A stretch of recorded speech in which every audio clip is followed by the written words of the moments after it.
আজকে একাদশী শুক্রবার, তো প্রথমবার ডালিয়া রান্না করলাম, ডালিয়া খিচুড়ি। আমি এর আগে কখনো রান্না করিনি, কারণ এর শ্বশুর মারা যাওয়ার পরে যত একাদশী পড়েছে বা তার আগেও বাড়িতে থাকতে যত একাদশী করতাম সেগুলোতে মাই রান্না করতো, আমি কখনো করিনি। বাট এই প্রথম আমি রান্না করলাম ডালিয়া, তো জানি না কেমন হবে।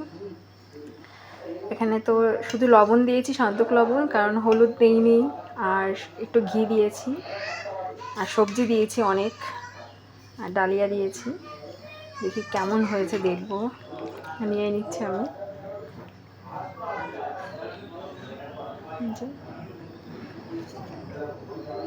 আর হলুদ ছাড়া রান্না ভালোই লাগে, আমি খেয়েছি হলুদ ছাড়া রান্না অনেক দিন, মানে শ্বশুর চলে যাওয়ার পর আমি হলুদ ছাড়া রান্না প্রায় অনেক দিন আমাদের খেতে হয়েছিল। তো তখন না একটা টেস্ট বুঝে গেছি যে না, হলুদ ছাড়া রান্নাও ভালো লাগে। আর ওখানে তো বাবুর রান্না আলাদা রয়েছে। খেয়ে নিই এখন। সকাল থেকে আজকে আমরা কিচ্ছু খাইনি, এখন দুপুর বাজে প্রায় 2:30।